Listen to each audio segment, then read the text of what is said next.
in the den of iniquity. Vicinity no pretty, calamity fi hit we any moment. What a pity. Tomorrow never certain. What was behind the curtain? The face of evil smirking with that shifty eyes averting. It's not a steady bubble that either pop or topple. Many will fall and stumble. Let the dozers gather rubble. From LA to Colorado, Guinea to Burkina Faso. Cannons could reach the towers and the troops will storm the castle. I say, run, run, come, make we get it.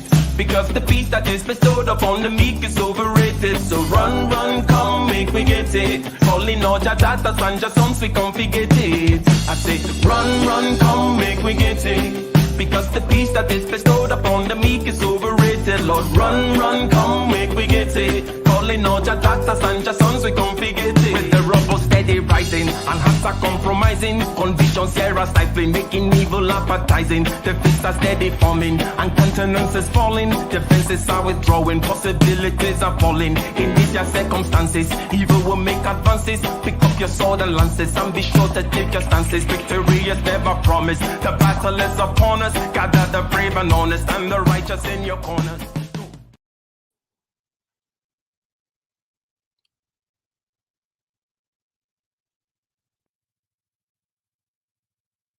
Salute, salute to the K Business Podcast, starting us off correctly with $5. Speaking of dollars, ladies and gentlemen, you know, financial literacy is a hot topic amongst the many things that we complain about when it comes to education, when it comes to know-how, when it comes to ability and so on and so forth. We hear it, do we not? We hear it said everywhere. They should have taught us more about money in high school. They should have taught this, and nobody tells you about these things, so on and so forth, right? Ain't that right? Shout out to the truth in the building. Ain't that right, Swan? Ain't that right, April? It is commonly said that the state of financial literacy is deplorable, right? So you ask people, you say, hey, should I save? They say, yes, save. A penny saved is a penny earned. Save for the rainy day, saved for the opportunity to be able to take advantage of shifts in the marketplace, so on and so forth, right? They have their arguments. And you go to someone else, hey, should I save? They say, no. Why should you save? As a matter of fact, inflation is going to eat your money away. Your grandparents, yes, they should save because they could get 10% in the bank, 20% in the bank. Can you even believe that? Can you believe that, nicer, that you put money in the bank and they actually give you 10%? What? But that doesn't happen anymore. Today, you'd be lucky if you get 0.015, right? So why save? Go ahead. It's all about the flow. Cash is trash, all that kind of stuff. These reasons are there. So you ask two people, they tell you two different things. Sometimes you ask the same person and they tell you two different things. So what's going on with that? What's going on with that? But don't worry, ladies and gentlemen, don't worry, because today we are going to clear out all the mystery regarding whether or not you should save, what you should do with your financial life, and so on and so forth. Everything about financial know-how is going to be taken care of in the next hour or so. Ain't that right, Joan? Yeah. We're all about the Benjamins here. All about the Benjamins, she said. So what have you experienced when it comes to the people whom tell you different things about the saving versus let me ask the question this way. What side do you generally fall on? And what is your general experience, just broad strokes, whatever you want to talk about, when it comes to the whole saving thing, which says, hey, save for the rainy day. But then there's the other thing that says, hey, inflation, look at how much money they're printing. They're printing the value of your money away. You do not actually get any interest for your savings. So why should you save? Duh, that kind of a thing. So what are your initial thoughts on that question before we get to Grant Cardone and his craziness? Yeah, I grew up with that mindset, save your money. It's funny, every time I hear that phrase, save your money, I hear my great aunt. She's like, save your money so you can travel when you're old like me. That's exactly how she sounds.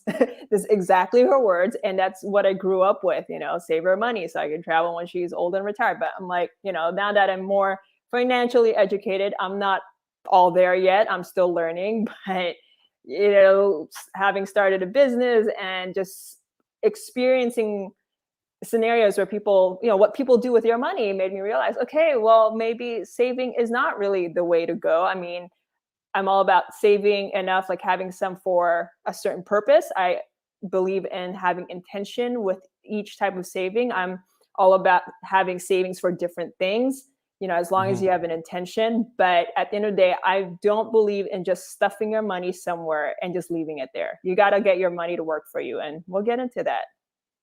Indeed, indeed. You say there's got to be intention. There's different buckets of savings, and they have to have some kind of name to them, not just, oh, I just stuff it in my mattress because I'm scared or something like that. And you Exactly. say getting your money to work for you, which is the other side of the coin. In other words, if you are not saving the money, then it better be working, as opposed to just going down your throat in form of whiskey or something.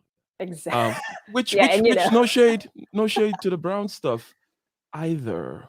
Um, so let me, before we go ahead and play a couple of crazy things about whether you should save or not, I'm going to just say this, that I think that the problem is like this, Joan, and let me see if it makes let me know if it makes sense. You see, money's a tool, right? Money's a tool. yep. Money solves this problem called the double coincidence of wants. The double coincidence of wants arises when you barter with each other. You have shoes, I have onions, but you don't want onions and I don't want shoes.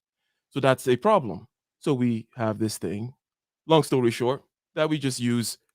You want my shoes, you give me money, you don't care what I want. You don't have to know what I want. You just give me money. I'll do Hmm. with it what I will. So money is a tool. The problem of should I save money or should I not save money, to me, can be analogized, continuing with the tool like nature or the actual tool nature of money, by saying, hey, it's like you have this tool, okay? It's called a shovel. And you come and you ask me, should I dig a hole with it or should I cover up a hole with it? And I say, well, you can dig a hole or you can cover up a hole. And you say, no, no, no, no. What you tell me, what should I do with my shovel? Right? It's like having water and saying, hey, should I bathe with my water or should I drink my water? And I say, well, you should bathe with water, okay? And you should drink water. And you're like, whoa, whoa, whoa, whoa, whoa. What do you mean I should do this and that? You're crazy. You're contradicting yourself. So, but well, let me get a one in the chat if by stating it this way, we start to see the nature of the problem. Now, it's a more granular thing, and we're going to break it all down. But just to begin, can I get a one in the chat? If basically the question of asking, should I save my money or should I spend my money? It's like asking, should I drink my water or should I bathe with my water? Should I dig a hole with my shovel or should I cover up a hole with my shovel? It begins to become apparent to us that, well, it depends on what's going on.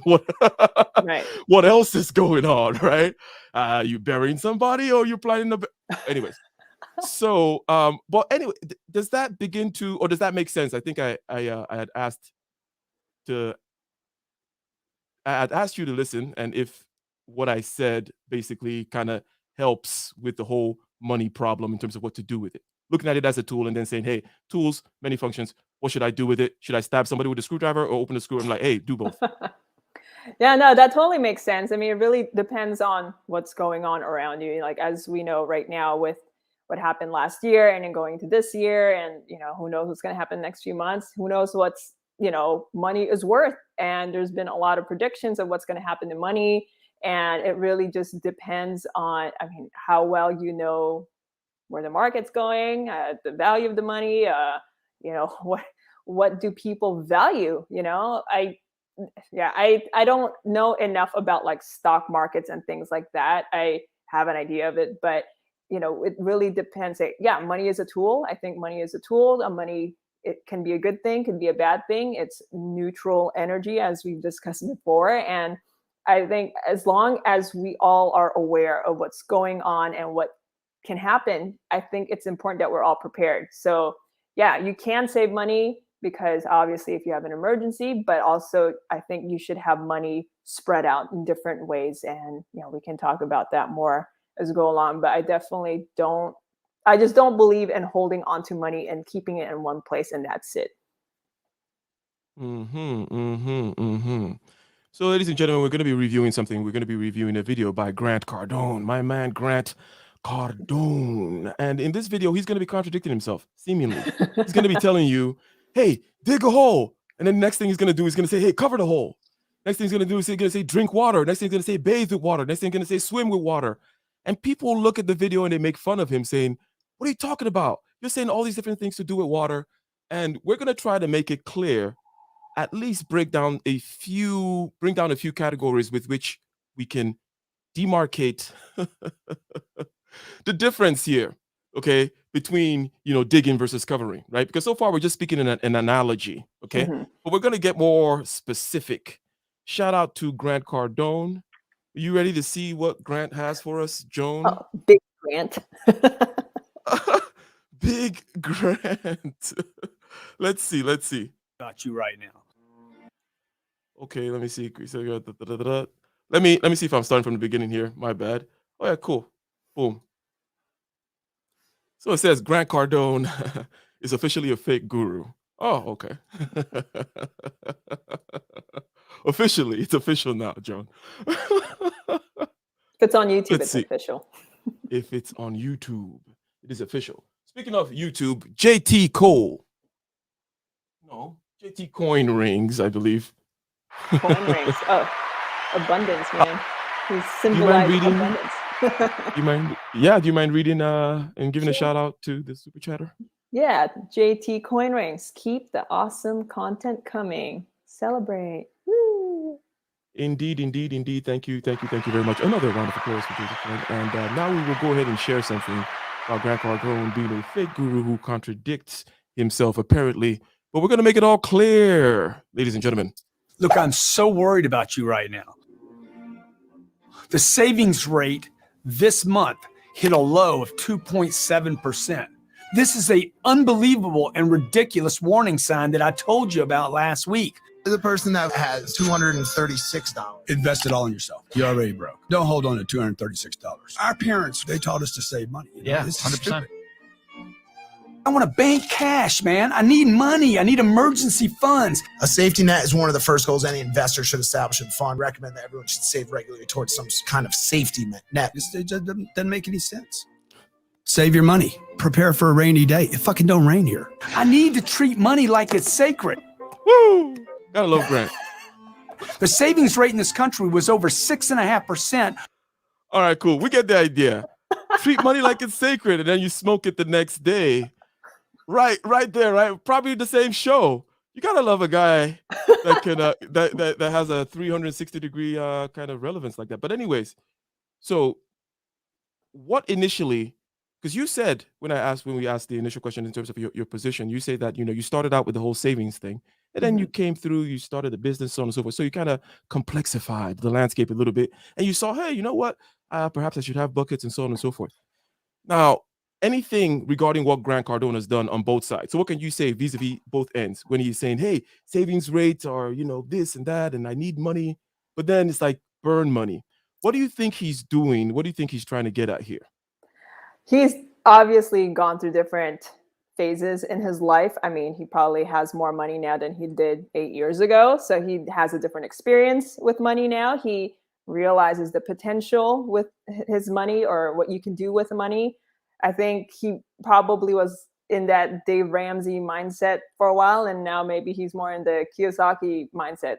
I think it's just the experience that he's had. That's what I'm getting from it. He's seemed a little more conservative in the beginning. Now he's like, I have all the money in the world, I can burn it. It doesn't matter. So shout out to the super chatter here. Do you mind acknowledging, reading, since the blind bat is over here? Oh, yes. True Silver Queen donated $5. Thank you very much, True Silver Queen. Thank you. You guys are being very generous very early on today. Everyone's feeling this show. abundant, we should talk more about money, Everyone's just gonna We should talk more about money. We should receive more money. May we be so fortunate in our lifetimes. Ain't that right? Shout out to the lead attorney in the house. Shout out to Carl Black in the house. So let me begin with the first demarcation. Okay? Right? I started out by being analogical. I said, hey, money is a tool. Tools can do different things. Stop asking me if I should dig or bury, or, if I should swim or bathe or drink. I can do all. I should do all. Depends on what's going on, right? Mhm. But let's talk specifically now about money and what goes on with money and how you should look at it. The first one I would like to say here is what you do internally versus what you do externally. This is what I mean by that. We all know that in order to get abundance, right? In order to get her number, in order to be the man, in order to dominate, you need to be in a situation where you're thinking of abundance. You can't care whether she gives you your number or not, or her number or not. Otherwise, you won't get her number. That's how it works, right? Everybody knows this. It's called the Peter Principle. For those, right, whom have, more shall be given unto them until they have abundance. And for those who do not have, even the little that they do have will be taken away from them. Basically saying the rich get richer and the poor get poorer, right? And that there's a whole reason and a mechanism to why that is. Okay. Not to get into that aspect too deeply, okay? But the first demarcation is this. When you need to get money, you need to treat those $100 bills like something you can light your cigar with. Do you understand that part? Forget the savings part first. Mhm. The seeming contradiction here is, oh, he's lighting money with it, and he's also saying save. But you understand that there is something spiritual going on here, okay? So go ahead with the spiritual, metaphysical, abundance Spiritual. stuff that maybe that you might see there, or am I the only one that sees that? If we're on the same page about the spiritual side of things, I think the fact that, like him burning the money, for him, there's just a lot of money to burn. Like he's just got a lot of money to burn. He can spend it on whatever he wants. And whether he physically burns something, paper, he knows that it's just paper. It's just a tool. It's something that he doesn't believe he'll run out of. I mean, that's, symbolically, spiritually, money is all around. Like there is money everywhere. I don't think we'd ever really run out of money. It's just, understanding and learning how to tap into that abundance of money. There's enough money to go around. I mean, I heard someone say this before. There's so much money in the world. If you scooped up a bucket of money, no one would even notice that money was gone. So, spiritually, I mean, I think the relationship that people have with money is what's really stopping them from having the money. They hold on to it in a way where, they think it's something like they value it in a way where it's like, oh, if I can't have it, this is just the way my life is going to be, or whatever the reason is, whatever their upbringing is. I think your relationship with money will determine how much money you'll have in your life. Okay, very well put. So now let me bring it to even more concrete terms. What I mean is this. Even I did a video talking about the fact that generosity is a superpower because giving away money demonstrates mastery over money. Mm-hmm. Having the dominance mindset of being able to give a $20 tip, $100 tip, $500 tip for a cup of coffee. Yes, in Seattle, why not? Right? The point of doing that and the fact that you have fear that stops you from doing that, the point of doing it is the overcoming of the fear. Can I get a one in the chat if that makes sense? Okay. There is something you're doing. I'm saying, hey, there's this sacrament, the sacrament of giving money. Giving more than you think you can, giving more than you think you should. And the fact that you have fear that stops you from saying, hey, why should I give her $50, the barista, for buying a $5 cup of coffee? When you give that $50, you're trying to master that fear, right? Mm-hmm. And when you master that fear, it's the same thing as having the confidence that gives you what you want in life.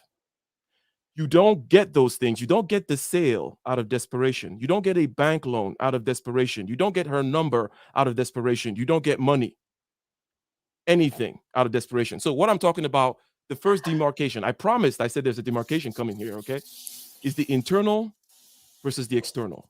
Internally, you should burn money and you should practice things that burn money. You should master everything in the universe. So goes this religion, right? That I'm preaching. Now, I might be more clear now, Joan, what I mean by that there is an internal versus external, and the rules of the internal are very different from the rules of the external, correct? Yeah, I think it's that whole thing with the relationship with money, like how you treat it externally and internally. I think I'm following you, what you mean with that. I sorry, what was your question? Can you say your Oh, question again? of course not. Of course, there was no question. Of course, I was doing my thing. Anyway, okay. So basically, there's a first demarcation. Internally with money, you have to seek abundance mindset, and the Right, right. abundance mindset says, "I give away this $50 tip because I want to master the fear that stops me from doing it. When Mhm. I master that fear that stops me from doing it, I'm able to perform better." Right? It Right.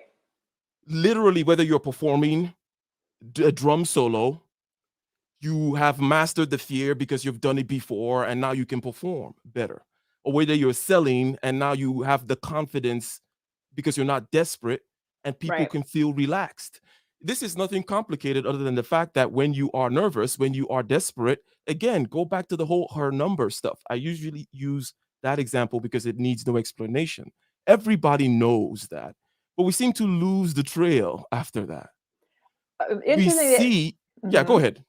Yeah, so it's interesting because it seems to always stem from fear. Everything, like the desperation, always seems to stem from fear, like spending the money, Hmm. asking for the phone number, all that, playing the drum solo. I mean, I guess I never really thought about it that way. That it all really comes from fear. I mean, yeah, I thought about it in some ways and other, like, like the thought of not having something or not being able to do something, and it really comes down to fear. And when it comes to spending your money and just not having that fear to spend money, it's also like you're fearing, what you're saying is like you're fearing not having it, you're fearing not being able to get it back, you're fearing not being able to recover from spending that money. So yes, I totally agree with the whole idea of that. It's really fear that's stopping us from doing anything. And at the end of the day, like once you overcome that fear, then you figure out how you get that money back. It just becomes part of your state of being, your beingness, that you spend the money because you have no fear that you're going to get it back. Okay. So, ladies and gentlemen, we have begun with the first demarcation. And what I see on the screen here, do you mind reading? Let me see. Do you mind reading this comment, Joan? Oh From no, am I on the Mr. right? No, hold on 1 second. Hold on. I'm on the wrong comment, I think. You mind reading this comment? Not much philosophy to this. If you ask me, people fear of letting money go comes from the inability to make it. Make yourself more valuable and you'll make more money. 100%. So we've started out with the first demarcation, and we're going to stay there for a little bit, right? Because the first demarcation here, I'm just talking about internal versus external. There are other demarcations regarding whether you are, right, a homeowner or you are Coca-Cola Corporation, whether Mhm. you are Dave Ramsey or you're Dave Ramsey's boss. The way you look at money and credit and so on and so forth, the way you operate within the financial space, completely different. So we're going to get these other mechanics that are being alluded to by the comment here, right? But we're going to stay on the woo land for a second, because the woo land is where I believe most people don't understand. People think, oh, it's just some rules over here. Tell me the 5 steps to become a money person. It's like the internal aspect of conquest of anything in the world, bro. Don't we live from the inside out? In other words, it tends to be my focus. Anyways, but I understand that not everybody lives that way in terms of personality, even because there is a kind of whole kind of a INTJ, meaning introverted, intuitive thinker, judger, that looks at the world this way primarily as what I see things as, and how I'm able to master my consciousness becomes what I manifest in the world. And I don't manifest it in a woo way. I manifest it in 16 hours worth of work. I manifest it in expansions and so on and so forth. Right.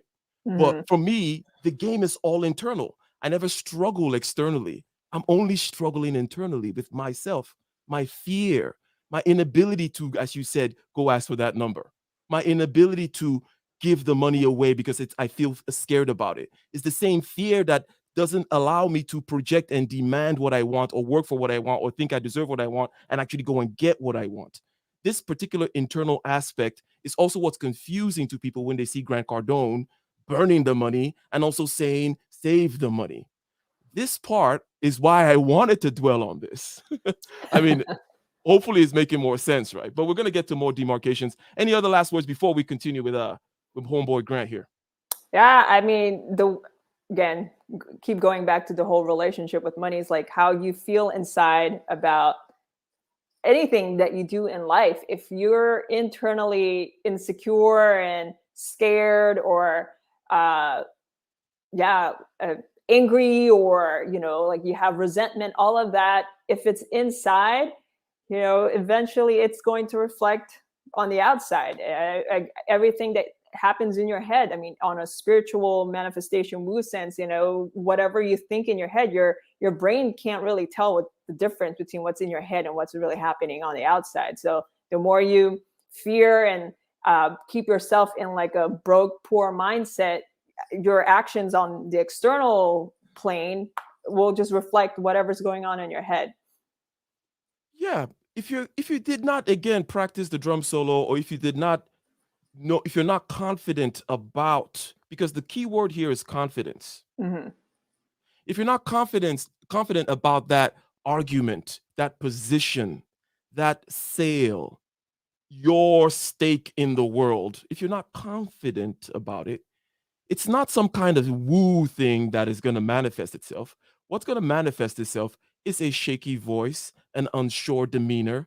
People are going to read the vibes non-verbally, verbally, and vibes-wise. Okay? It's not a miracle. Right? So anyone who has ever performed or sold or even done the kind of performance in terms of just working long hours, being structured, being disciplined, so on and so forth, following through with the other side of things, which I'm going to call the external.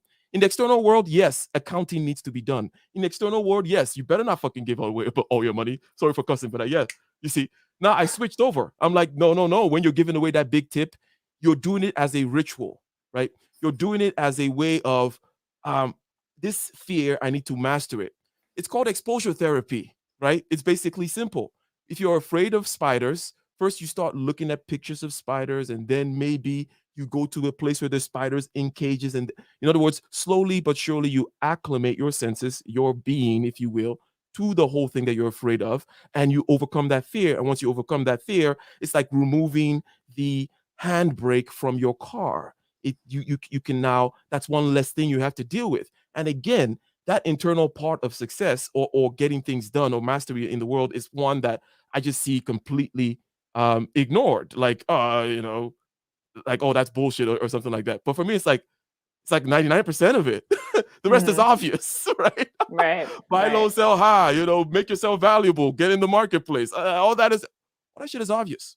But anyways, let me go ahead and let's continue with the video. Homeboy Grant Cardone breaking it down, contradicting himself seemingly. For 30 years. Now it's collapsed again. What are you doing? I'll never forget. These guys paid $12,000 each. Go back a little bit. That way we remind ourselves, okay, what exactly he's been up to. Look, I'm so worried about you right now. The savings rate this month hit a low of 2.7%. This is an unbelievable and ridiculous warning sign that I told you about last week. The person that has $236. Invest it all in yourself. You're already broke. Don't hold on to $236. Our parents, they taught us to save money. Yeah, This is 100%. stupid. I want to bank cash, man. I need money. I need emergency funds. A safety net is one of the first goals any investor should establish and fund. We recommend that everyone should save regularly towards some kind of safety net. It just doesn't make any sense. Save your money. Prepare for a rainy day. It fucking don't rain here. I need to treat money like it's sacred. The savings rate in this country was over That's the best 6.5% for 30 years. Now it's collapsed again. What are you doing? I'll never forget. These guys paid $12,000 each to sit in that chair. 3 days, I got to look at their ugly faces. Look, man, you're spending money on junk when you don't need it. Look at my little things, man. I know guys walking around with $500 and $600 headphones, and I got my little freebies that came with my phone. Why? What's the difference? So this is a 13-passenger Gulfstream. It retails for about $61 million.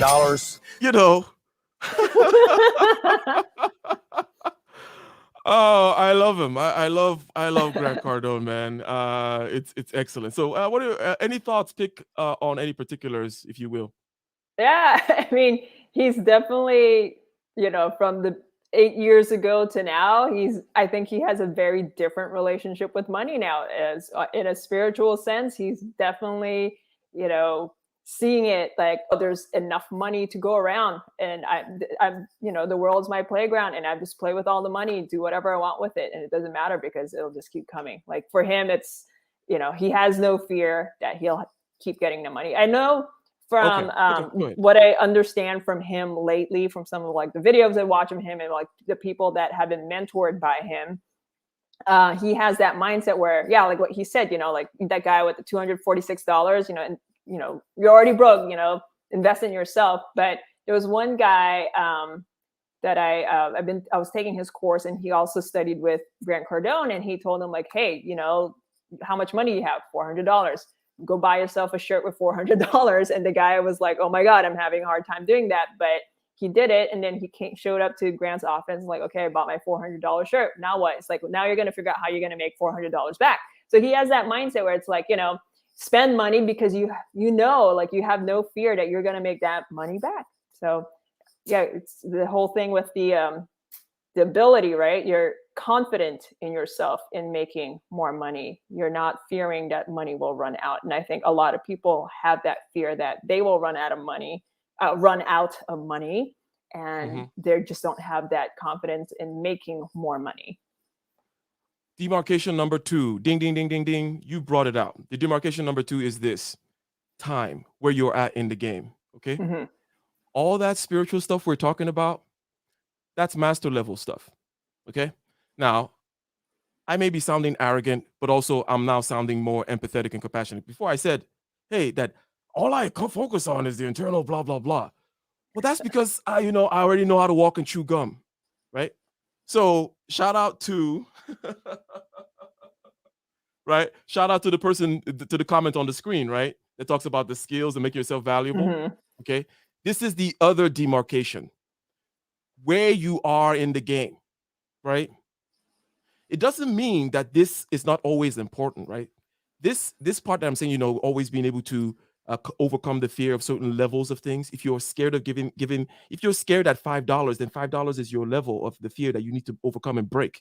And then you get scared at $20, and then you get scared at $50. You get scared at $500. You get scared at $5 billion. There's always fear out there, right, in terms of the kinds of move that you can make. But the idea is to continue to shatter those. And the preemptive work, or shall we say the prerequisite work that you do, is the creation of value, is learning how to count, learning how to wipe your own butt, right? You have to get those things down, hard skills, soft skills, certification, go out there, sell, expand, all that kind of stuff. But then you realize at some point the internal work is huge in order to get to the next step. You're like, oh, crap. So this is the second demarcation, ladies and gentlemen. First of all, we've said that, hey, asking me whether I should drink my water or bathe with my water or swim with water, it's like, hey, you should and you can do all those things with water. Depends on what's going on, right? Money is also a tool, just like a shovel and others, that you can do many things with. Mm-hmm. So what are the demarcations that we can look at that can help guide us? We said that number 1 is internal versus external. That internally, it's not just money, it's anything that you want to, it's life in and of itself, right? Mm-hmm.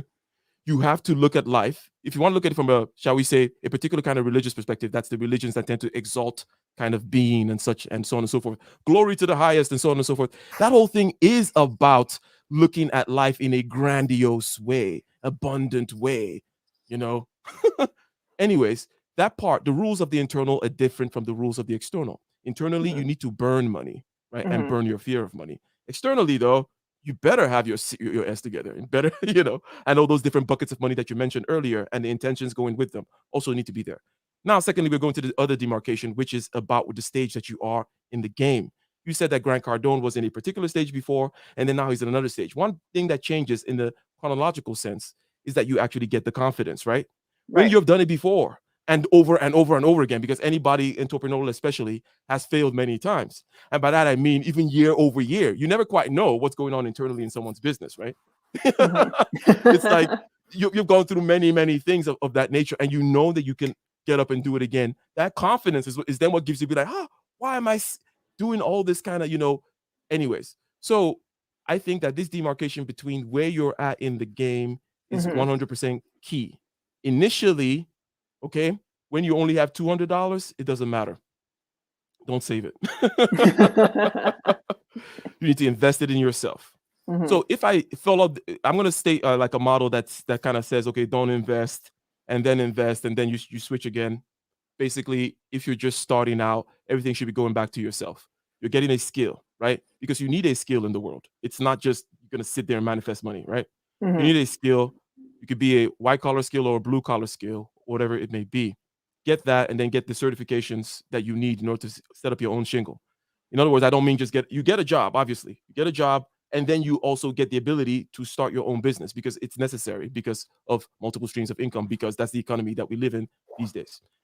When you get that second thing going, you continue to invest in that thing. This is not savings time. This is opening up a pipeline time. Am I making sense in the chat? Okay. You got to open up a pipeline. The pipeline is the flow of money, right? And the flow of money that you can attract is almost like the charge your battery has, how big your battery is, how much of a potential your battery has, right? You need to increase that. You need to invest, okay, in that battery to increase the voltage. Potential is measured in electromagnetically in voltage, right? So you're trying to increase the potential of the battery. You're trying to increase your potential as well. Potential energy, right? You got to store it up. You got to stack it up. You cannot be thinking of saving now. But you are saving though, right? Because you're increasing the potential of the battery, right? And then you get to a certain point now when it becomes you need to deploy capital. Hence, you need to start stacking capital so that you can go to the bank and say X, Y, Z. You get the point, right? So I don't know if any things have come to mind regarding this second demarcation, depending on where you are in the game, either chronologically or business-wise, so on and so forth. Bada boom, bada bing. Let me see if I can summarize it in layman's term for everybody. So the first demarcation, right? You're talking about like internal, external, right? So for me, my understanding is external is like you working on your skills, working on your knowledge, working on how to do things, understanding how, getting things done, working the hours, working 16-hour days, all that. That's external stuff. However, the internal doesn't match up. And a lot of times it doesn't, you know how to do something, but you're not confident internally. So it doesn't line up. So I think the first stage, you're trying to line that up. You're learning things, you're working, you're working on your skills, whatever. And then at some point, like you're internally, you're trying to get that to match up. Maybe it doesn't, maybe it does. And then the next phase, now you're completely aligned. Like, you know how to do things, you're confident. And now because those two things are aligned, now it seems like more possibilities are out there for you, more opportunities, like more, you have more knowledge, and now you have the confidence to apply that knowledge. So now you feel like, possibilities are endless. Now you know what you can do with your money. Now you understand, like, okay, I have all this money now. I've worked my ass off. I'm confident. Now what do I do next? And once you're at that point where you're aligned externally, internally, then you understand, like, wow, all this money I've earned, worked hard for, had the confidence to build. What can I do with this money? How can I make it grow more? How can I, build those different streams of income? Just figuring out, like, you're at that point where, like, you have a better understanding. Now you understand it on a spiritual level. Like, okay, I have all this money now. It was easy for me because I knew how to do it and I was confident. So now he's at this phase, his stage where, again, like, money is endless. It doesn't matter anymore. Like, it doesn't matter. Like, if he blows at $30,000 or $100,000 on something, and he knows that he'll just have that money back. It doesn't matter. It just cycles. Like, it's currency, right? Like it moves like a current. Money has to keep flowing, and he understands that, like, money just comes back around. Like, if you push it out, it'll come back. That's how currents work. I hope that made it easier to understand. Yeah, 100%. Because you went the water way, I'm going the battery way, but we know these things are the same. When I talk about potential energy, we all know that if I take a tank and I lift it up, I'm increasing this potential energy. I let it out, it becomes kinetic energy. Same thing with electromagnetic potential, so on and so forth, positive to negative, all that kind of stuff. We all what? Don't be laughing. You sound like an auction guy. No, don't get me in my engineer robot mode. I'm trying to be nice and civilized with my YouTube mode here. But so shout out to if you don't mind reading the super chatter and the super chats. From Coach Ali's Corner. Can't be hump day without some trickin'. Shout out to Big Ike and guests. Well, thank you.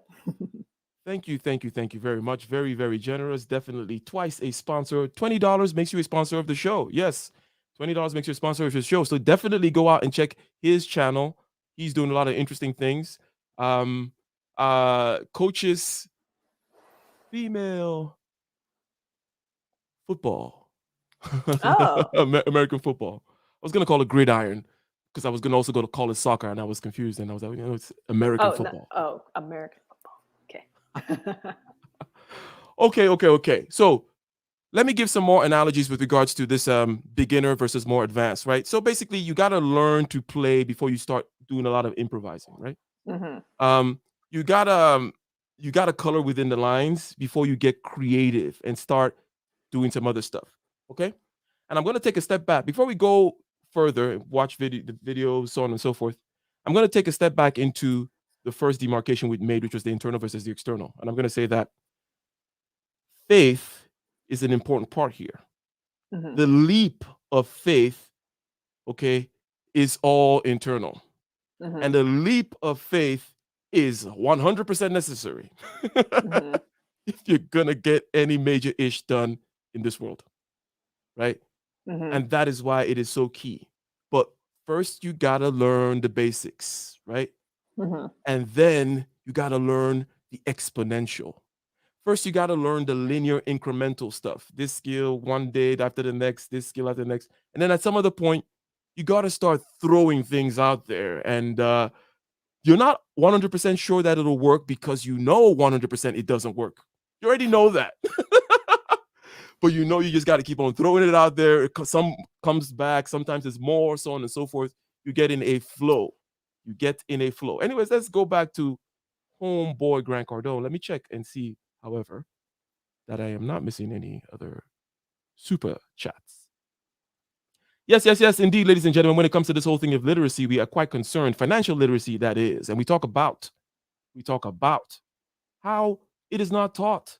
And there are these contradictory messages that are out there, and it seems contradictory, but we're breaking it down, beginning with the tool-like nature of money. And that money is a tool, and it can do several things, and depends on what else is going on. You begin from there, then you start looking at demarcations such as internal versus external, and then the whole time thing.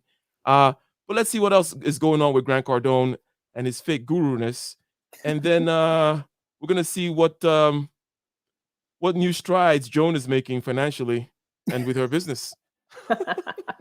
It's going to turn into an interview of you, Joan. I don't know if you were ready, but... oh, man. I'm never ready, but just give it to me. The truth is, most people don't like money. I know they don't like money. You know how I know they don't like money? Because as soon as you get some, you get rid of it. You buy shit with it. I mean, it's crazy. When you start putting stuff on a jet, it's bizarre. Like this door was not in here. This door right here. I got to rewind that. When you start putting things in the jet, that's got to be one of the most bizarre statements.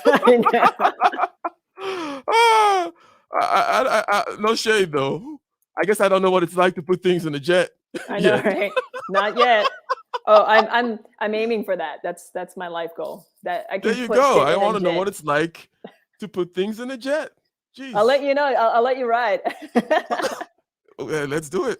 As soon as you get some, you get rid of it. You buy shit with it. I mean, it's crazy. When you start putting stuff on a jet, it's bizarre. Like this door was not in here. This door right here, believe it or not, cost $850,000 to put in. America is back to the savings rate that it was at back when we had this problem in 2008. When people were buying Porsches and cars and country clubs. Dude, it was out of hand. 10 years ago, all they used in these planes was really dark, heavy wood. Probably cost $1 million to replace the wood. You know, my father told me when I was 6 years old, he said, watch the pennies, the dollars will take care of themselves. Okay, help me out here. A penny saved is? A penny is a penny. Okay, your mama got real complicated here. A penny is a penny, and if you spend time with them, you'll end up with nothing. When you watch pennies, Nick. Okay, Joan, let's use this opportunity to flesh out more some of the examples, some of which we've already talked about in past shows. So there's the idea of not hanging out with pennies and not watching pennies. There is that statement of, don't step over the dollar to pick up pennies or do certain things and picking up pennies in train tracks, whatever it may be, right? That kind of thing. Penny wise, pound foolish is another one. But they also say things like a penny earned is a penny, a penny saved is a penny earned. Mm-hmm. So, but let me give you some specifics as to you, for example, and was it a $500 lunch that you spent $500? Yeah. Joan went tricking. Speaking of tricking, you guys want to hear this? You will not believe Joan went out there tricking, took some guy out to lunch, spent $500 on this dude. Can you believe that? Can you believe that? Aaron B. Is Aaron B in the chat? I know, right? I haven't seen him yet. Is Aaron B in the chat? Aaron B will not like this, Joan. Oh yeah. So I took out this guy for $500. Got a couple of drinks, $500 for 1 hour, and I picked his brain. And because I spent that $500 to pick his brain, I was able to progress my business a lot faster than I would have if I had just done my own research and just like did things by myself and just kind of like assumed like, okay, I'll figure this out. But that $500 gave me a shortcut, saved me time, saved me the hassle of trying to figure out like, okay, how do I get leads? How do I get, customers to convert, Yeah, $500 for 1 hour. Nice. So Grant Cardone is saying, hey, spend time with pennies. You're gonna lose, you're gonna be, the average of the 5 people you are, you hang out with is who you are. That kind of talk. So therefore, paying for access, paying to stay in certain kinds of places is key. Now, let me go back to the whole internal thing. Part of that's kind of part of because what you did is partly internal and partly external. Mm-hmm. In other words, you spent money, and I'm sure part of the experience, okay, and perhaps you can expand on it. Now, let me ask you this. Part of the experience was spending the $500, right? Mm-hmm. It was beyond the advice that you got. There was something about spending that $500 for a lunch that was exhilarating and freed a particular kind of fear or whatever it is, some kind of hang up you had that was key in your progress, right? Yeah, that was the most I've ever spent on like mentorship, $500 or like, all right, let's figure this out. $500, figured out the $500, sent the money, PayPal, you got it. And then after that, like, yeah, $500 just seemed like nothing. Yeah, the more you spend large amounts of money, like at once, the littler like the amount seems. So sometime after that, when was this? I think it was a year or two ago. So, did that mentorship and stuff.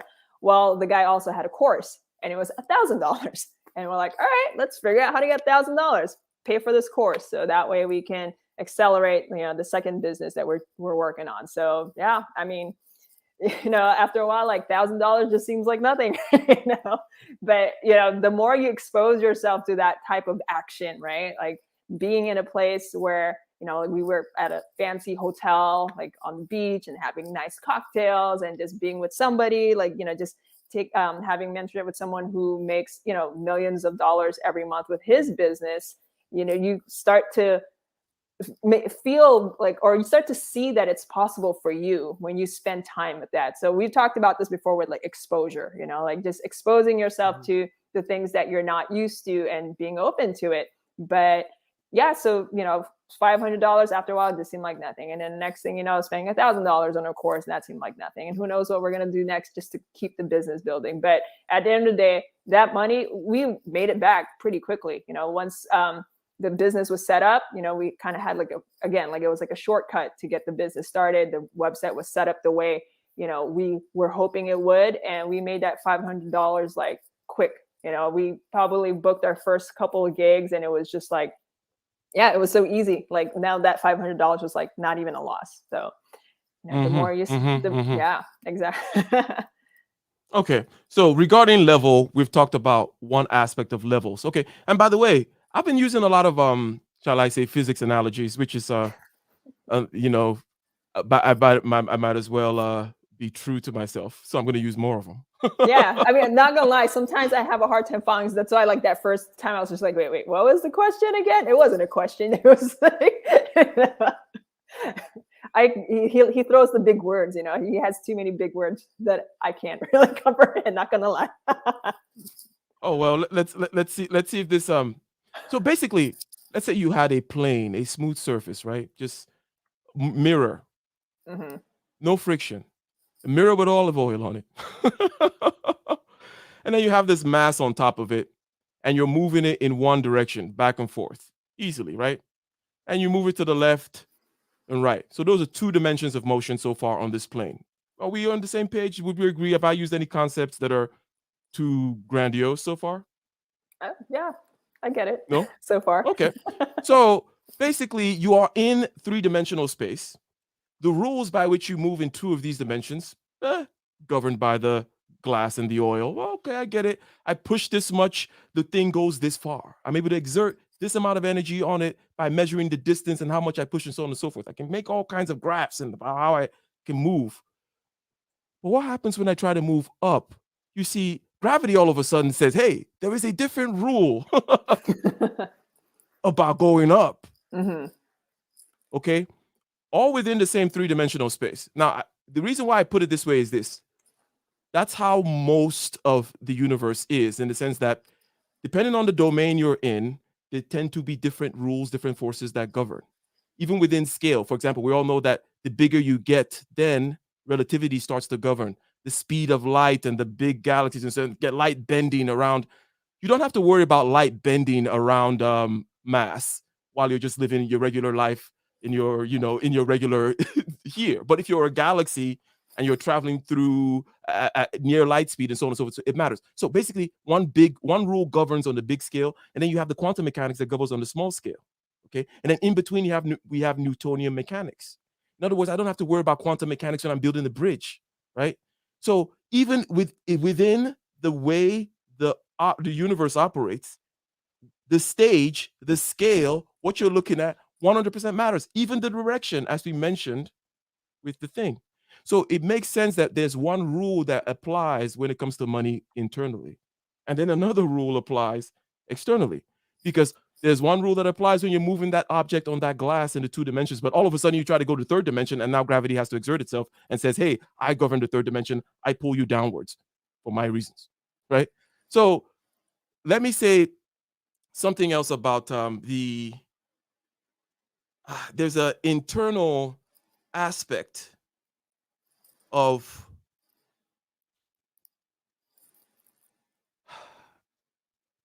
let me see if I can let me see if I can put it this way. When you're taking those leaps, okay, are you doing it for the money? When you're doing the faith thing, right? When you're doing the I'm going to master my fear thing, is it really the money, or is there something almost sacred about it? So when I first spent the $500, And beyond, when you're and beyond. mastering the material world, when you're like, hey, I'm good, abundance and all this kind of stuff, it's not necessarily because, or even only, let's say maybe partially because you're trying to attract more stuff to yourself. Mhm. In other words, there's something fundamentally freeing about burning the $100 bill. Mhm. Has nothing to do with, oh, I'm gonna get more money, or there's something that is freeing. Can I get a 1 in the chat? This is a point where I'll have to ask, right? If I've gone too far into the cave or outside the cave or whatever this analogy is. Okay.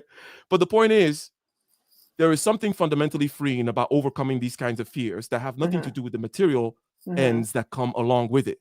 I say you will get money if you get over that fear, but money is just a byproduct. Money is just icing on the cake.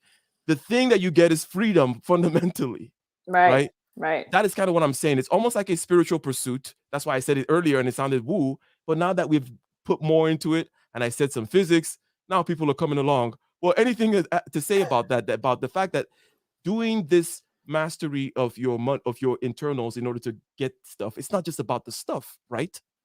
No, not like not on like thinking back on that time I spent the $500 for a 1 hour session, right?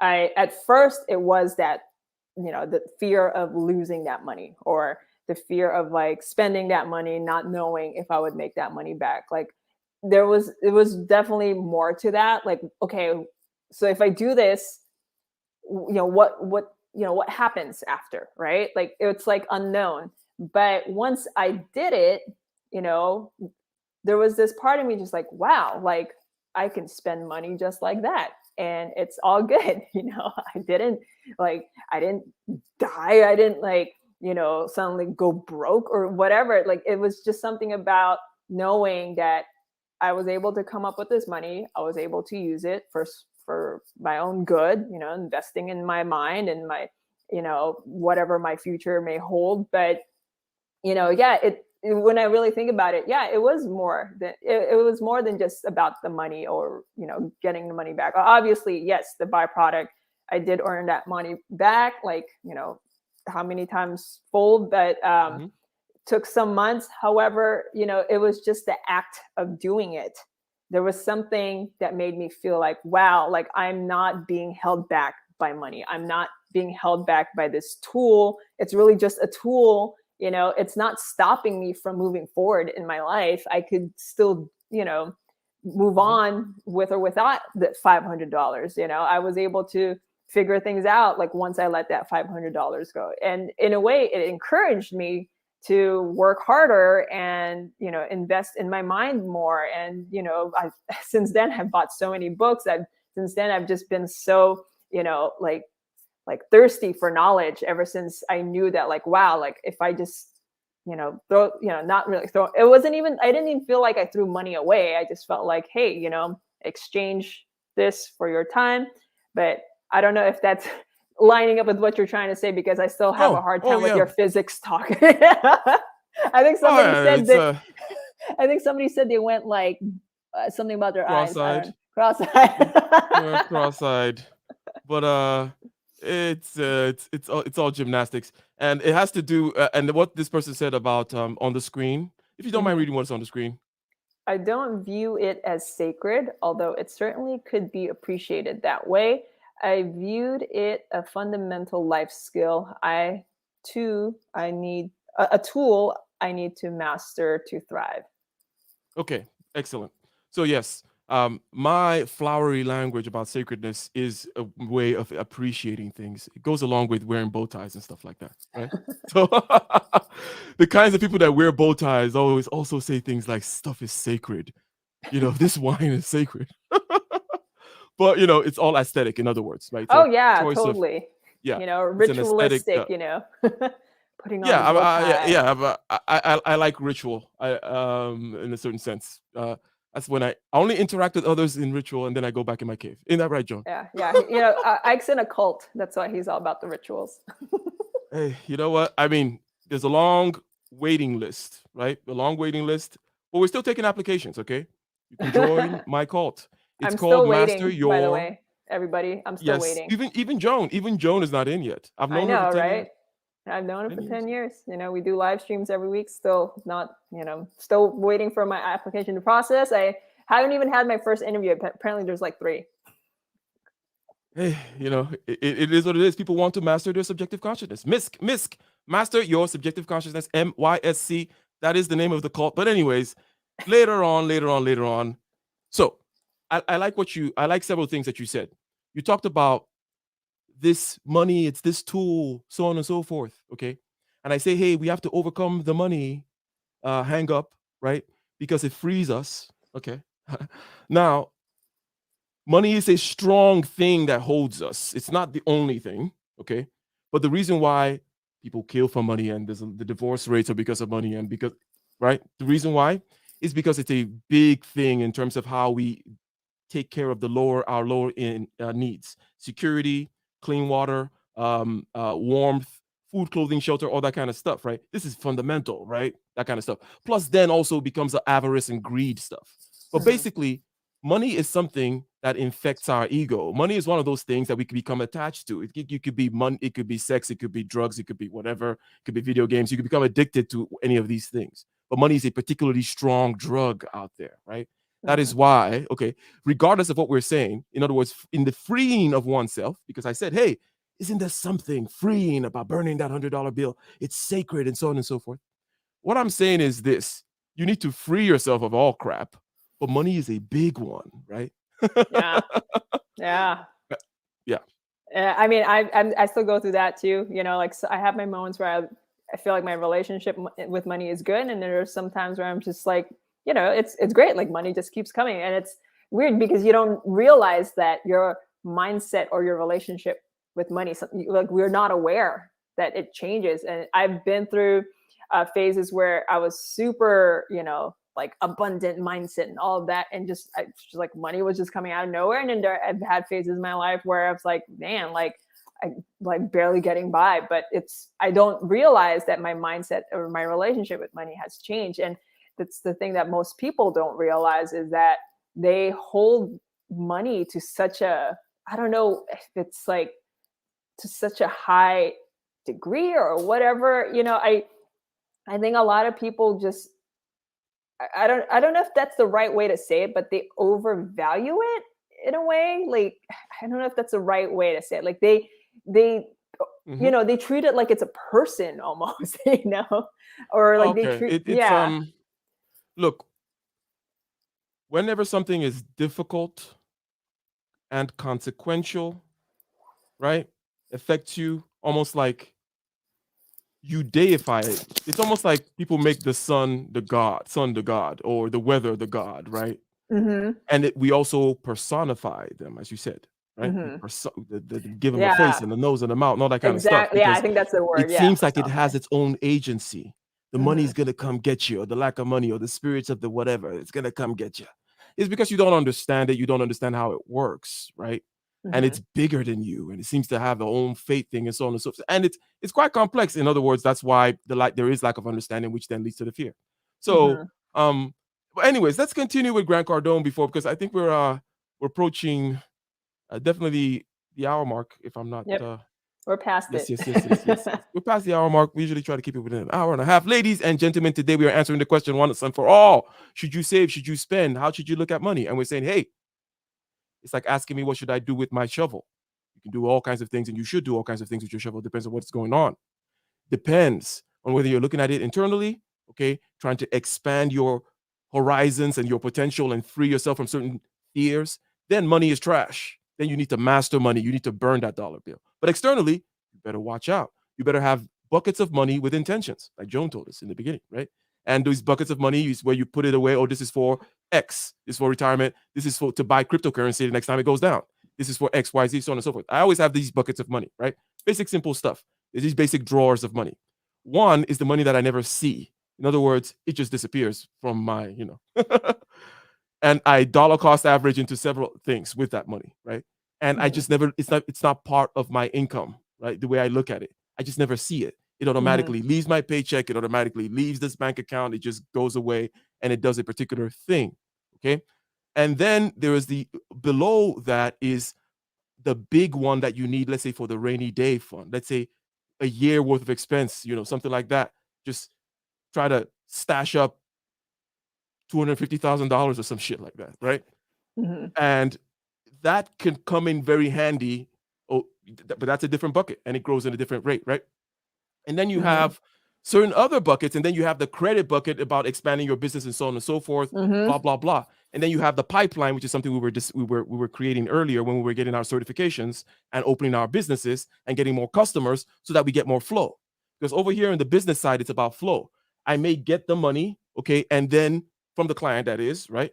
I get the money from the client, and then I just use it to expand and hire more people, right? It's just flow, just a hand through, but I'm creating a pipeline that I control. I get to turn on and off, tweak with the profit margins of this pipeline, try to divert the You get the idea. I create a stream Mhm. in that regard. So all these are the different buckets, all these different things that are going on. That's why when people say, should I save or not? It becomes okay, well, should I drink water? Should I bathe with water? Should I swim in water? What are you talking about? Depends on what I'm trying to do. Okay. So let's go back to Grant and let's see what else he's got. And we'll start landing this plane, ladies and gentlemen. Thank you very much. Thank you. Nickels and dimes and quarters, when you watch that, you're going to pay attention to the bigger flows. People that are not disciplined with money don't end up with money. People that waste money on dumb things don't end up with money. There's something universal about money. Waste it, somebody else gets it. So if you're down to your last $1,000, this offer today is $997, grantcardone.com/shark. Okay? Yeah. You're down, a guy's sitting there right now watching this, and I got my last grand, dude, and I got Christmas coming. Should he spend it on this? Absolutely. I'll tell you the same thing. Hey, so again, back to that whole, if you got little, it's one thing. When you're just starting out, there's a certain set of rules, and then as you go on, he is and then we'll get some final closing thoughts here and see if this made sense, see if we can wrap it up, if we can summarize it, if we can enumerate what we learned. But he talks a lot about that if you have 250, if you only have 1,000, if you only have, then just blow it. But just like we saw with his interview in The Wolf of Wall Street, he's not quite able to explain conceptually what he means, right? He just says stuff, right? He's correct for every context, I say. In the context of internally, when he's burning that money, he was talking internal stuff, but he doesn't know how to demarcate that. Oh, I'm talking about this and blah, blah, blah, right? He was correct when he was burning the money, and he was correct when he was talking about treating the money as being precious. He's correct when he says if you have $250, you might as well just go spend it or invest it in yourself. In other words, get rid of it. And he's also correct when he says, hey, you better increase the savings rate and so on and so forth, right? Now, I don't know if you have any kind of closing remarks here regarding everything that we've gone through. And as the closing remarks tend to be, it's going to be a back and forth. I've learned now not to give you a last word because, Yeah, I actually made a video when I was starting out on YouTube, but I've kind of ventured off into a different path for now. But I have a video on like money, like changing your money mindset, right? And the whole thing with money, like the way we relate to money, we treat it as like what you said, like we personify it, I think, and we personify it way too much. But again, money is just a tool. Money is just neutral energy. It is whatever you make it out to be. If you treat money as sacred, then everything around money in your life is sacred. If you treat money as like evil, then then I don't know, like I think you just attract that kind of energy into your life. But I think the way Grant Cardone views money, I don't think he thinks it's like worthless or anything. Like he obviously sees that there's just a lot of money. Like he just has that mindset, like there's just so much money in the world, I have my hands in it, I tap into this abundance, and therefore for him it's also too, like I think he probably just sees like a piece of paper that is valued as such. Like if I give you $20 and you accept this because you accept it as $20. But I don't know if I'm making any sense, but just to try to summarize everything, right? Like we need to change the way we relate to money. We need to change the way we view money. We need to change this, again, like that personified idea of money, where money is something that everyone can benefit from. Money is something that can better our lives if we let it. And once we get over that idea that we can't have money, because a lot of people have that. I mean, I had that growing up. Like I grew up thinking that, I'll never be rich, or, I'm meant to not be successful or whatever, like meant to be poor or whatever. I had to overcome that fear, but again, it came with exposure. So if you have money to invest in knowledge, in exposing yourself, or just, spend like $100 on yourself to go eat at that fancy restaurant because maybe you'll be around a lot of wealthy people. I don't know, whatever it is that works for you, but change your relationship with money and you'll notice a change in the way money comes to you. I mean, obviously there's that external part where we do the work, we do this, we put ourselves in the right places at the right time, whatever. But again, you have to have that internally where it's like, I can have this money. Like I can tap into this abundance. Like I can do this. I can spend this money. And, there's so much money that I also get to spend that money.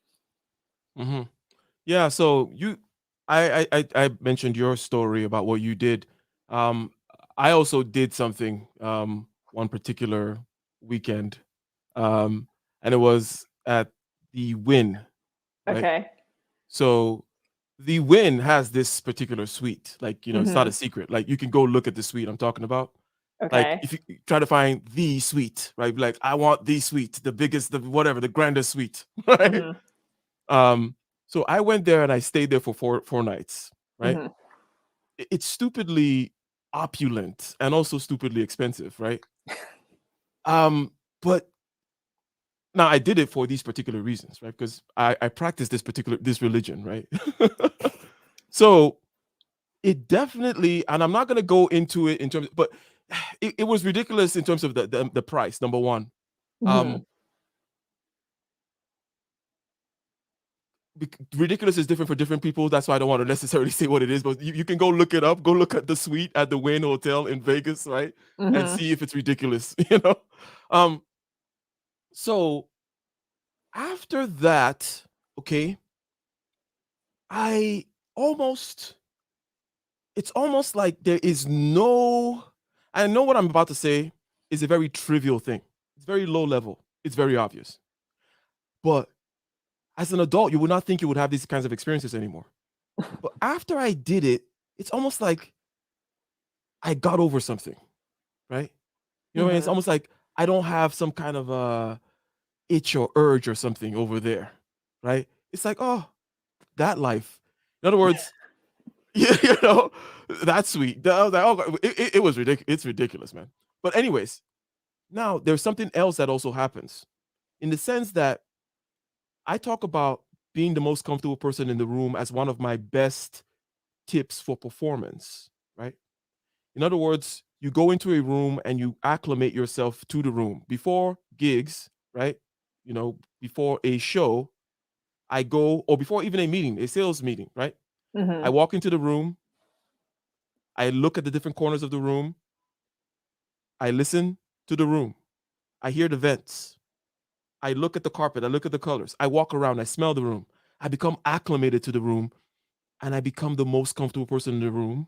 By virtue of being the most comfortable person in the room, I'm going to be the most influential and persuasive person in the room. Mhm. The least persuasive person in the room is shaking and hand sweating and not comfortable. Mhm. Think of the reverse. Think of the person who has got the room all by, right? Who is playing the room like a fiddle. He is confident and comfortable. He is sitting like it's in his bathroom, right? He's relaxed. He's spread out. So this is a real thing.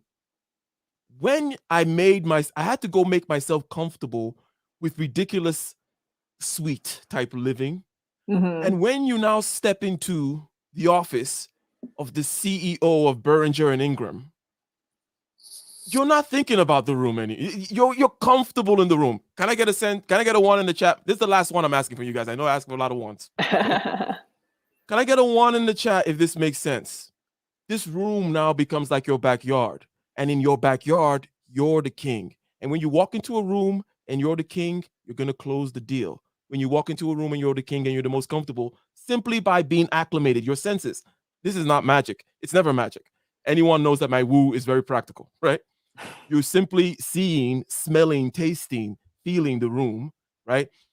This no longer becomes something of novelty or new or that shakes you out of any kind of thing. There is no jarring thing that happens to you anymore.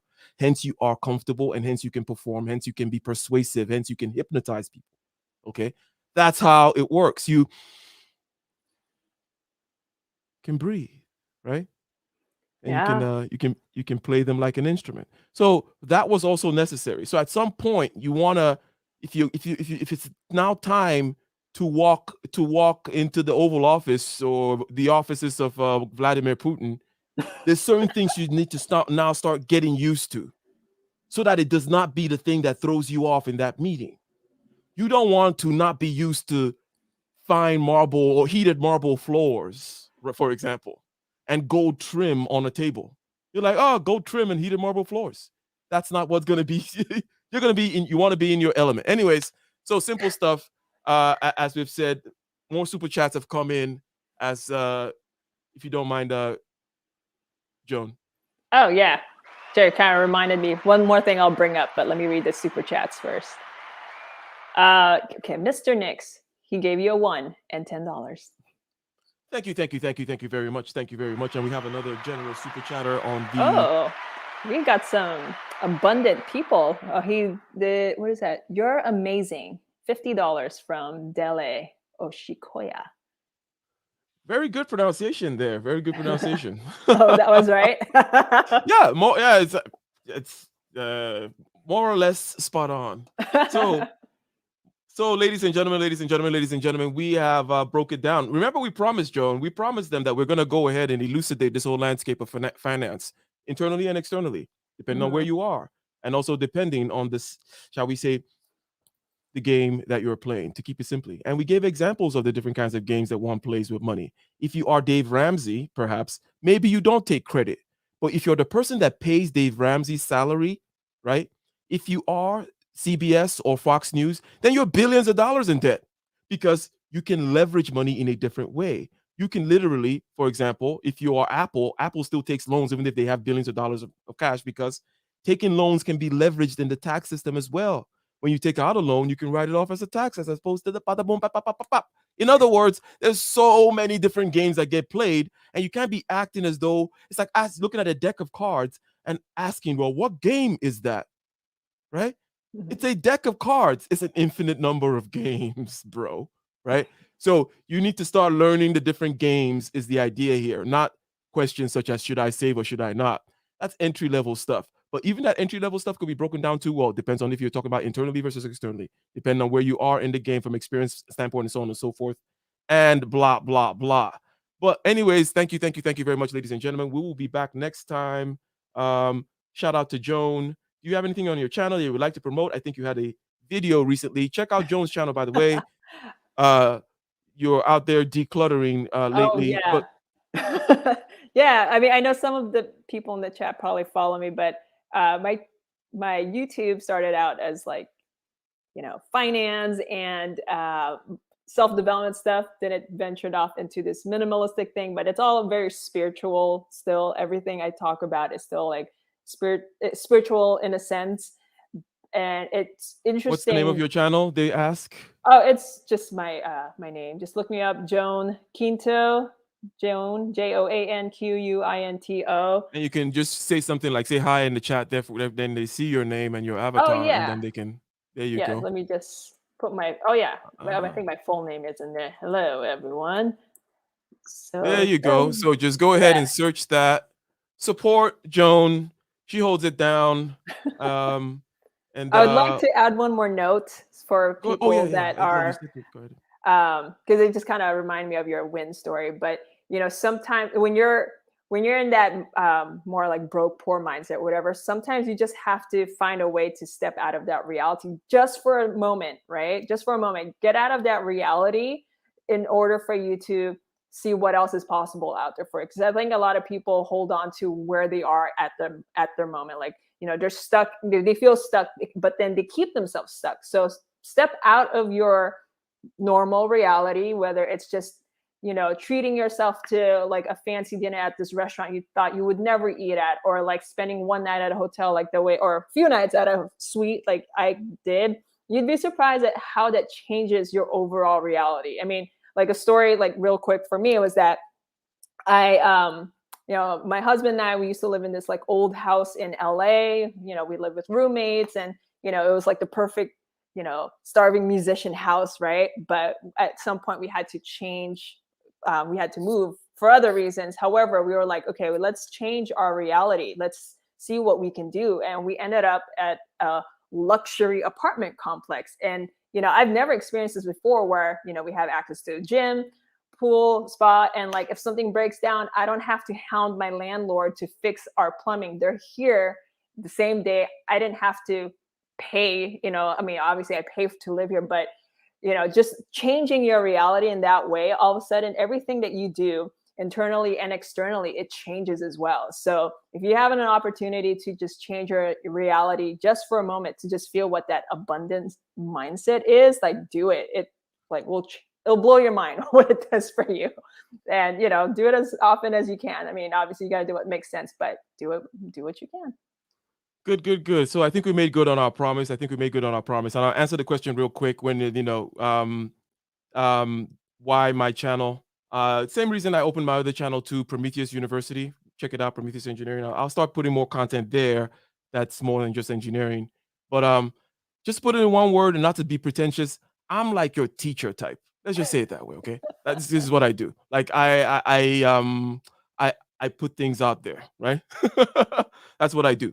And the things that I'm interested in and the things that I find to be, and a lot of it is kind of packaged, if you will, because I could come here and we could just talk strictly philosophically, but I do that with J. Ibrahim, by the way. So those of you who are fans of the channel, or those of you who are new to the channel, you could just type in Ike Ogamin and then comma J. Ibrahim. If you're asking Leroy, what is my intention with this channel? My conversations with J. Ibrahim elucidate, generally speaking, just Ike raw in terms of my thought and what I'm trying to impart, right? And it's mainly a teacher thing. A teacher is a performer. That's why I do music. That's why I do the whole YouTube, other Prometheus Engineering University thing. And, because I do have a particular one gift. I'm not very bright, but I can fool people into thinking that. That's what yeah. But it's a gift. I'm not gonna, and because I know that there's this gift that I have, which is the gift of being able to take concepts, visualize them, put them into words in many different kinds of ways, right? I know that is needed in the world because in school, many of the teachers did not have that facility. They didn't tell me what the hell they were talking about. Because that makes, we've all been there, right? You're there, and later on, years later, you learn, you're like, that's what this why didn't the teacher just say that?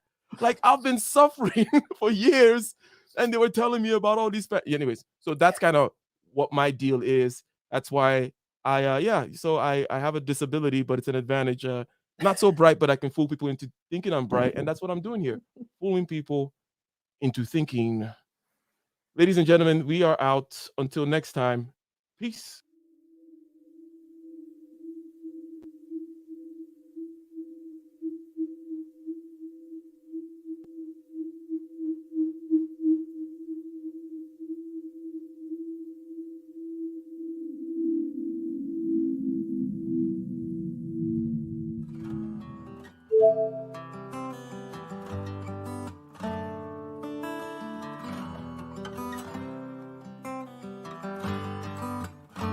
In the den of iniquity, vicinity no pretty, calamity fi hit we any moment, what's a pity? Tomorrow never certain, what dwells behind the curtain? The face of evil lurking, with that shifty eyes averting. It's not a steady bubble, that either pop or topple. Many will fall and stumble, let the dozers gather rubble. From LA to Colorado, Guinea to Burkina Faso, cannons could reach the towers and the troops will storm the castle. I say, run, come, make we get it. Because the peace that is bestowed upon the meek is overrated. So run, come, make we get it. Calling all your daughters and your sons, we come forget it. I say, run, come, make we get it. Because the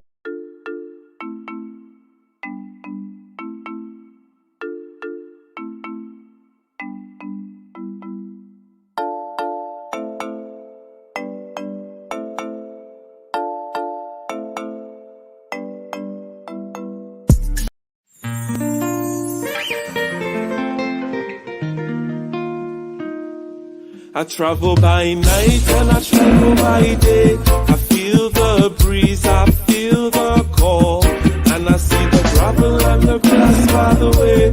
I hear birds and their mating call. The toll on the road is a small price to pay for the saving of the race. That's so I say, aye, aye, aye.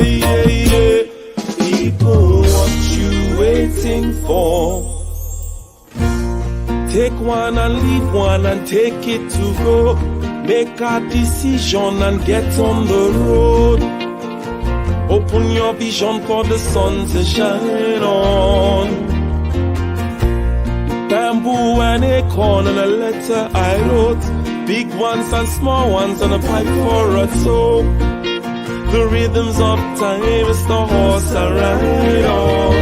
I travel by night and I travel by day. Feel the breeze, I feel the call. And I see the gravel and the grass by the way. I hear birds and they're mating call. The toll on the road is a small price to pay. Small price to pay for the saving of the race. And so I say, aye, aye, aye, aye, aye. People, what you waiting for? Will there be raindrops and rainbows so clear? Perhaps some snow angels, maybe a bear. Anticipation in the heart casts a fog upon the road. How far till the train stop? I wish I was there. I glance at the paper just to be clear. All the coming and the going that will be once was foretold. I travel by night and I travel by day. Feel the breeze, I feel the call. And I see the gravel and the grass by the way. I hear birds and they're mating call. The toll on the road is a small price to pay. A small price to pay for the saving of the race. And so I say, aye, aye, aye, aye, aye. People, what you waiting for? Sha-na-na-na-no, sha-na-na-na-ne, sha-na-na-na-no, sha-na-na-na-ne, sha-na-na-na-na-na-na-na-na-na-na-no. Sha-na-na-na-no, sha-na-na-na-ne, sha-na-na-na-no, sha-na-na-na-ne, sha-na-na-na-na-na-na-na-na-na-na-na. I travel by night and I travel by day. Feel the breeze, I feel the call. And I see the gravel and the grass by the way. I hear birds and they're mating call. The toll on the road is a small price to pay. A small price to pay for the saving of the race. And so I say, aye, aye, aye, aye, aye. People, what you waiting for?